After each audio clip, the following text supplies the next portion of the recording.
Elias Ward woke before dawn, though he hadn't really slept. He'd been staring at the ceiling for hours, running through answers to questions he'd memorized from engineering interview prep sites. His daughter Aria was still asleep in the next room, her small breaths barely audible through the thin apartment walls.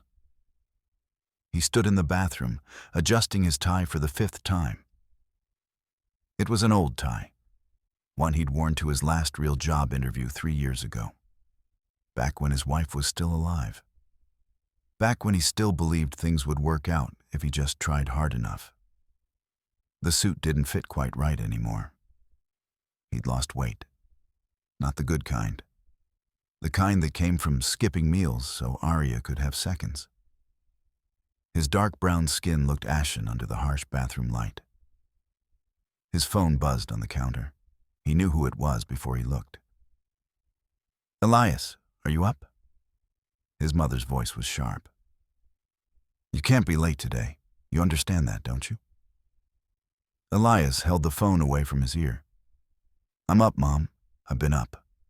"Good, because this is your chance. Your only chance. Aria needs stability. She needs a father who can provide." "I know." "Then don't mess it up. Your father would have made sure he was ready a week ago." The line went dead. Elias walked into Aria's room and knelt beside her bed. She was curled under a thin blanket, clutching a stuffed rabbit with one ear missing. "Hey, sweetheart, time to wake up." Aria stirred, blinking up at him with sleepy brown eyes.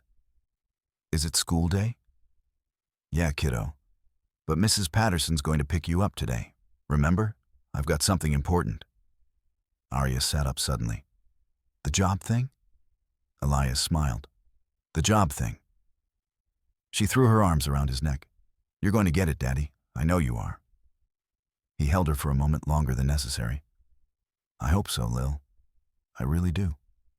An hour later, Elias was on the road. The interview was at 10 o'clock. It was 8:15. Solentech Engineering was 40 minutes away if traffic cooperated. He'd mapped out 3 different routes the night before. Then the highway stopped moving. Elias watched the line of brake lights stretch ahead of him and felt his chest tighten. He checked his phone. 8:32.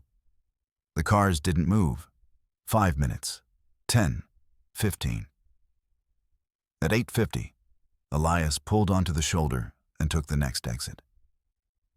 He knew a back road that cut through the industrial district.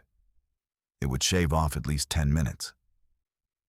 He turned onto the narrow road, accelerating past warehouses and chain-link fences. The road was empty. He was going to make it. Then he saw the car. It was a sleek black sedan, pulled halfway onto the gravel shoulder, hazard lights blinking. The hood was up, and standing beside it, arms wrapped around herself, was a young black woman in a business dress and heels, looking completely out of place on this forgotten stretch of road. Elias's foot hovered over the gas pedal. He should keep driving. There was no time. This was his one shot. But the woman looked scared. Elias slowed the car. He pulled over and stepped out. The woman turned toward him, startled. Her eyes were red, like she'd been crying. "Hey," Elias called, keeping his distance. "You okay?" "My car died. I don't know what happened. It just stopped." Elias glanced at the sedan. Expensive. "Did you call someone?" "My phone's dead. I've been here for 20 minutes and no one stopped." Elias checked his watch. 8:58. "Do you know anything about cars?" she asked. Elias walked over and looked under the hood. It took him less than a minute to spot the problem. "Your battery cable came loose. It's an easy fix." Her face flooded with relief. "Can you fix it?" Elias did the math. 5 minutes to reconnect the cable. Maybe 10 if he was careful. That left him 40 minutes. It would be tight, but he could still make it. "Yeah," Elias said. "I can fix it."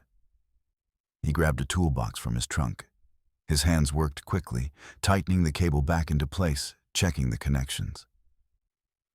"You're a lifesaver," she said.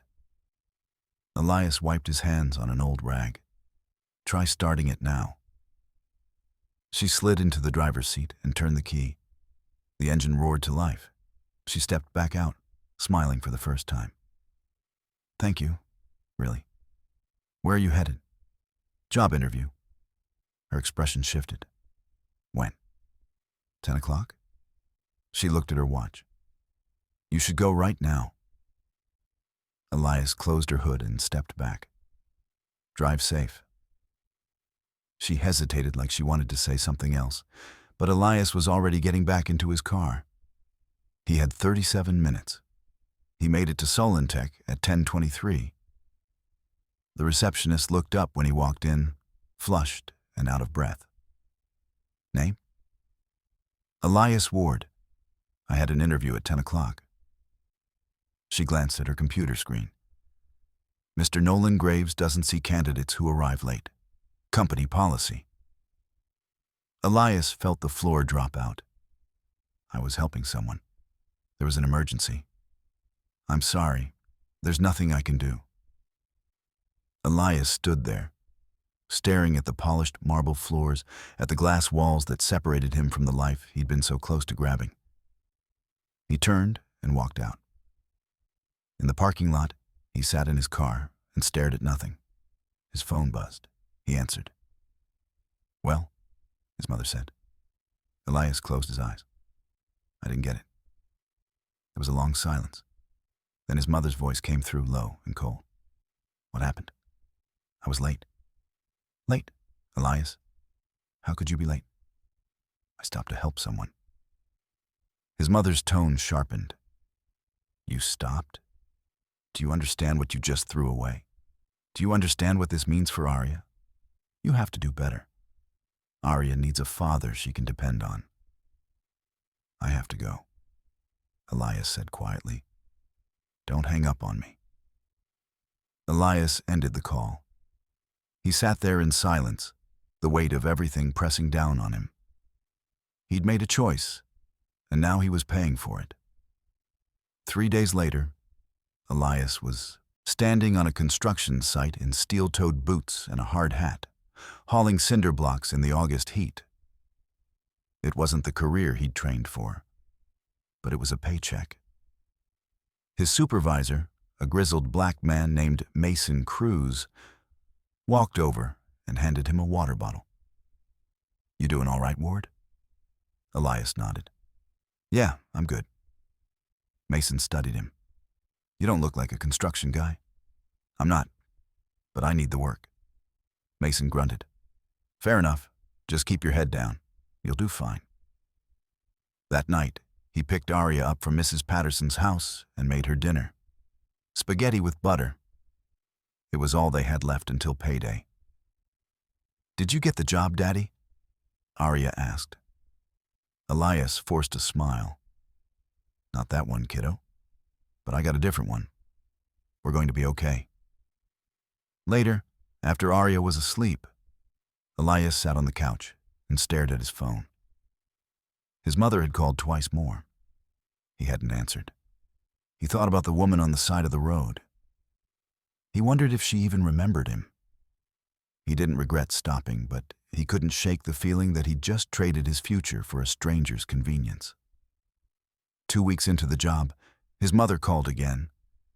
Elias was sitting in his truck during lunch break, eating a sandwich made from the last of the bread. "Elias, I've been trying to reach you. I've been working." "Doing what exactly?" "Construction." There was a long silence. Then his mother said, "You have an engineering degree, Elias. You're working construction. It pays the bills. Is this what you want Arya to see? Her father throwing his education away to do manual labor?" Elias kept his voice level. "It's honest work, Mom. Your father was an engineer, a real engineer. He provided for his family. He didn't settle. I'm doing my best. Your best isn't good enough. It hasn't been good enough for a long time." The line went dead. That night, Arya asked him why he looked so tired. They were sitting at the small kitchen table, and she was drawing while Elias paid bills on his laptop. "Just a long day, sweetheart," Elias said. Arya looked up at him. "Grandma says you used to be really smart, like with math and science and stuff." Elias reached over and ruffled her hair. "I'm still pretty smart, kiddo." "Then why aren't you doing smart people work?" The question landed like a punch. Sometimes smart people do all kinds of work. What matters is taking care of the people you love. 3 weeks later, Mason told Elias they were moving to a new site. A big one. Corporate offices downtown, the kind of project that had investors and architects walking around in expensive suits. When he arrived at the site on Monday morning, something felt different. The place was massive. 20 floors, all glass and steel. Security guards at the entrance. And parked near the main trailer was a line of black SUVs with tinted windows. Mason spotted Elias and waved him over. "Big day today, Ward. We've got the executives coming." "Through. Try not to look like a slob." Around mid-morning, the SUVs pulled up. Elias was on the 3rd floor helping unload drywall from a freight elevator when he heard the commotion below. Then Mason's voice crackled over the radio. "All crew, heads up. Executive team is on site. Stay professional." 10 minutes later, the elevator doors opened and a group of people stepped out. 4 men in tailored suits and 1 woman.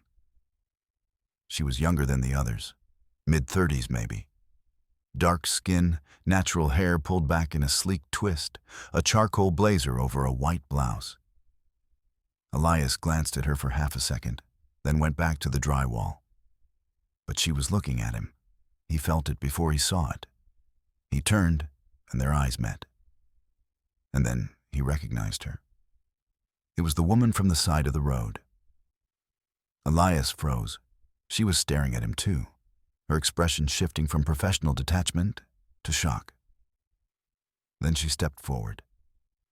"Excuse me," she said, her voice cutting through the noise. The crew around Elias stopped working. The woman walked straight up to Elias. "You're the man who helped me." Elias set the drywall down carefully. "Yeah, I remember. I never got your name." "Elias Ward." "Celeste Moran." She extended her hand, and Elias shook it. "I owe you an apology," Celeste said. "You told me you had a job interview. I didn't realize how important it was.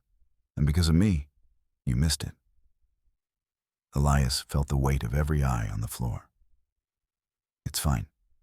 You needed help." Celeste shook her head. "It's not fine. You sacrificed something important to help a complete stranger." She turned to one of the men beside her. "I need to speak with Mr. Ward privately." The man frowned. "Ms. Moran, we're on a schedule. I'll catch up." Her tone left no room for argument. When they were alone, Celeste turned back to Elias. "Tell me what happened. After you helped me, did you make it to the interview?" "I was 23 minutes late. They wouldn't see me." Celeste's jaw tightened. "What company?" "Solentech Engineering." "And now you're working here?" "I needed a job. This was available." "Do you have a family?" "A daughter. She's 6. Celeste looked at him for a long moment. Then she said, "I'm the CEO of this company, Moran Development Corp. This building you're working on? It's ours." Elias didn't know what to say. "I want to help you," Celeste continued, "the way you helped me." Elias shook his head. "You don't owe me anything." "Maybe not, but I want to do it anyway." She reached into her blazer and pulled out a business card. "Come to my office tomorrow, 9 o'clock. Elias took the card. "What for?" Celeste smiled. "To give you a second chance." The next morning, Elias drove downtown. Moran Development Corp's headquarters was a 15-story building with floor-to-ceiling windows and a lobby that looked like something out of a magazine. A young woman led him to a corner office with a view that stretched across the entire city. Celeste was standing by the window. "Elias, thank you for coming." He stepped inside. "I wasn't sure if you were serious." Celeste gestured to a chair. "Sit, please." Elias sat. Celeste took the seat across from him. "I want to hear your story," she said. "All of it." So he told her. He told her about losing his wife, about raising Arya alone, about the months of unemployment and the mounting bills. He told her about his mother's constant disappointment, the way she measured him against a man he could never live up to. He told her about the phone calls and the guilt and the nights when he couldn't sleep. And he told her about the day he stopped to help her, about the choice he'd made, about the price he'd paid. When he finished, Celeste didn't say anything for a long time. Then she said, "You gave up everything to help me, and I didn't even know your name." Elias shook his head. "I made a choice. That's on me." "No," Celeste said firmly. "You made a choice because you're a good person, and good people shouldn't be punished for doing the right thing." She stood and walked to her desk, pulling out a folder. "I made some calls. Solentech Engineering still has that position open, and I happen to know the CEO. He owes me a favor." Elias's chest tightened. "What are you saying?" Celeste handed him the folder. Inside was a printed email, an invitation to interview for the same position. "I'm saying you're getting another shot," Celeste said, "if you want it." Elias stared at the paper, his hands trembling. "Why would you do this?" "Because you didn't leave me on the side of the road when you had every reason to. Because you put someone else's safety ahead of your own future." "There's one condition," Celeste added. "You have to pass the interview on your own. I can open the door, but you have to walk through it." Elias nodded slowly. "When?" "Friday, 2 days from now." Elias looked down at the folder again. "Thank you." Celeste smiled. "Don't thank me yet. Just go in there and show them what you're capable of." That night, the fear set in. What if he wasn't good enough? What if he failed again? He called his mother. "You have another interview?" she said. "At Solentech?" "Yeah, this Friday." There was a long silence. Then his mother said, "Don't get your hopes up, Elias. You know how these things go." "What's that supposed to mean?" "It means you've been disappointed before, and I don't want to see you fall apart again when it doesn't work out." Elias hung up without saying goodbye. He sat on the couch, staring at the folder, and wondered if his mother was right. But then he thought about Arya, about the way she looked at him like he could do anything. And he thought about Celeste, about the way she'd looked at him with hope, not pity. He opened the folder and started preparing. Friday came fast.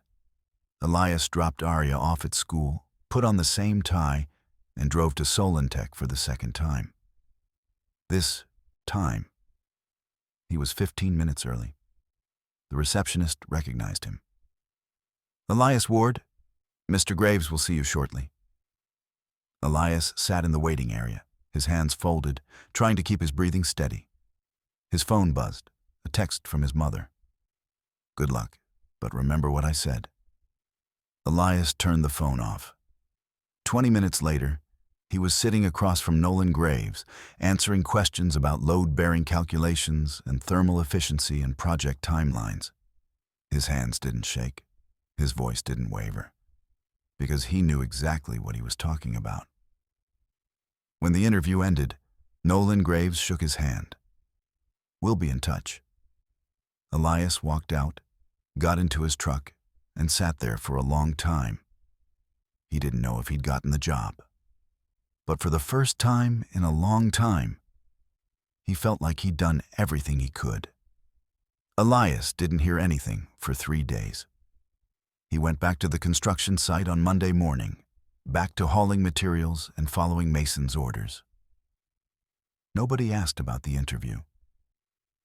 On Wednesday afternoon, his phone rang. Elias was up on the scaffolding when he felt the vibration. He climbed down, pulled off his gloves, and answered. "Mr. Ward?" The voice was professional. "This is Julia Penn from Solentech. Mr. Graves would like to speak with you. Can you hold?" Elias's heart stopped. "Yeah, I can hold." There was a click, then silence. Elias stood there, surrounded by noise and dust, holding his phone like it was the only thing keeping him upright. Then a man's voice came through. "Elias Ward?" "Yes, sir." "This is Nolan Graves. We've reviewed your interview and your qualifications. I'll be frank with you. We don't usually give second chances, but Ms. Moran made a compelling case, and after meeting with you, I'm inclined to agree." Elias couldn't breathe. "We'd like to offer you the position," Nolan continued. "Senior structural engineer. Salary is $85,000 annually, full benefits, and a signing bonus of $5,000. If you're interested, we'd like you to start in 2 weeks. Elias's legs nearly gave out. He leaned against the scaffolding. "Mr. Ward, are you still there?" "Yes," Elias managed. "Yes, I'm here. I accept. Thank you." "Good. We'll send over the paperwork this afternoon. Welcome to Solentech." The line went dead. Elias stood there, trying to process what had just happened. He'd done it. He'd actually done it. Mason walked over. "You good, Ward? You look like you just saw a ghost." Elias looked up at him and smiled, a real smile. "I got the job." Mason's expression shifted to something that looked almost like pride. "No kidding? Well, hell, good for you, man. When do you start?" 2 weeks. Mason nodded. "Then let's make sure you finish strong here." That evening, he picked Orion up from Mrs. Patterson's house and took her to the park. She ran ahead of him and climbed onto the swings. "Push me, Daddy." Elias pushed her, watching her fly higher and higher, her laughter cutting through the cool evening air. And for the first time in a long time, he felt like maybe things were going to be okay. After Orion went to bed, Elias called his mother. "I got the job." There was a long silence. Then his mother said, "You're serious?" "Yeah, I start in 2 weeks. Senior engineer, good salary, benefits." "That's good," his mother said finally. Her voice was softer than he'd heard it in a long time. "That's really good, Elias. I'm proud of you." The words hit him harder than he expected. "Thanks, Mom. I know I've been hard on you. I didn't want you to give up. Your father would be proud too." They talked for a few more minutes, and for the first time in years, it didn't feel like a fight. The next 2 weeks passed quickly. On his last day at the site, Mason pulled him aside and handed him an envelope. "From the guys. Just a little something to help you get started." Elias opened it. Inside was $300 in cash and a card signed by everyone on the crew. "You didn't have to do this," Elias said. Mason shrugged. "You were a good worker, and you didn't treat us like we were beneath you. That matters."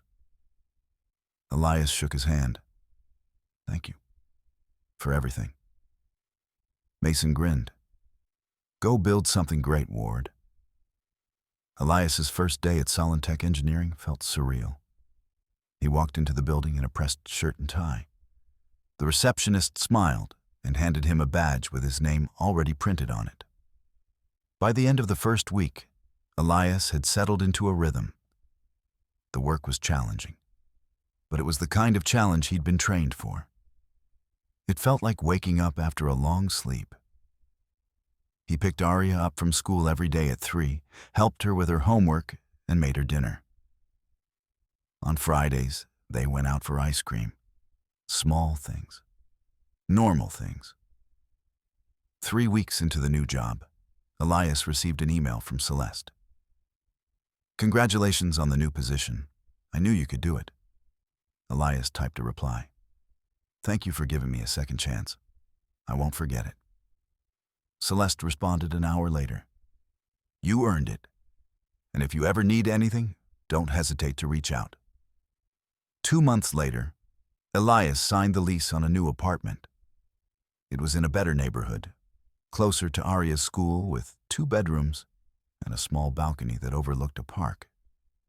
The day they moved in, Aria ran through the empty rooms, her footsteps echoing on the hardwood floors. She picked the smaller bedroom, the one with the window that faced the park, and declared it the best room in the world. Elias stood in the doorway, watching her, and felt something break open inside him. Relief. Pride. Hope. The following weekend, his mother drove down. Elias and Aria met her at the door, and she stepped inside, her eyes sweeping over the apartment. For a moment, she didn't say anything. Then she turned to Elias, and her eyes were wet. "I'm sorry," she said quietly. Elias frowned. "For what?" "For being so hard on you. For making you feel like you were never good enough." Her voice cracked. "I was scared, Elias.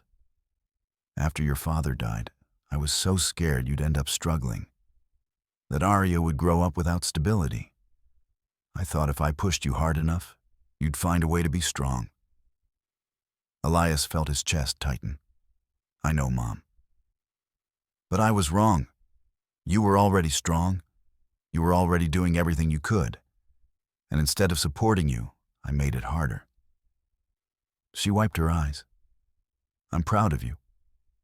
I should have said that more." Elias stepped forward and wrapped his arms around her. She held on to him, and he felt her shoulders shake. "You raised me to be kind," Elias said softly. "You taught me to help people even when it's hard. And that's what saved me. That's what brought me here." His mother pulled back and looked at him. "You're a good man, Elias. A better man than I gave you credit for." Aria came over and hugged both of them, and the 3 of them stood there in the small living room, holding on to each other. Later that evening, after his mother had gone home and Aria was asleep, Elias stood on the balcony and looked out at the park. His phone buzzed, a text from Celeste. "How's the new place?" Elias smiled and typed back, "Perfect. Thank you again for everything." Celeste's response came quickly. "You did the work. I just opened the door." Elias thought about that. Then he typed, "Would you like to get coffee sometime? I'd like to say thank you in person." There was a longer delay.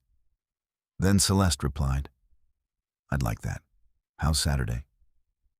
On Saturday, Elias met Celeste at a coffee shop downtown. She was already there when he arrived, sitting by the window in jeans and a sweater, looking more relaxed than he'd ever seen her. "Hey," Elias said as he sat down. Celeste smiled. "Hey, you look good. Less stressed." "I feel less stressed." They ordered coffee, and for a while they just talked. About work, about Aria, about the strange turns life takes. "I keep thinking about that day," Celeste said eventually. "The day you stopped to help me. I was on my way to a board meeting. I was terrified. I'd just taken over the company from my father, and I had no idea what I was doing." Elias listened. "And then, my car broke down. And I thought that was it. That I'd missed my chance." She looked at him. "But then you stopped. And you didn't ask for anything. You just helped." "It was the right thing to do," Elias said. Celeste shook her head. "Most people wouldn't have done it. But you did. And that told me something about who you are." I've been thinking about starting a foundation, Celeste said. Something that helps people who've fallen through the cracks. People like you who have the skills and the drive, but just need someone to give them a chance. Elias looked at her. That's a good idea. Would you want to be involved? Not now, but eventually. Elias thought about it, about all the people like him, struggling in silence. Yeah, I'd like that. Celeste smiled. Good. Then we'll make it happen. They finished their coffee, and when they left, Elias walked her to her car. She turned to him before getting in. Thank you for stopping that day, she said. You didn't just fix my car. You reminded me what kind of person I wanted to be. Elias smiled. You did the same for me. Celeste reached out and squeezed his hand. Then she got in her car and drove away. When Elias walked into the apartment, Arya was sitting on the couch watching cartoons. She looked up and grinned. Did you have a good time, Daddy? Elias sat down beside her and pulled her into his lap. Yeah, kiddo, I did.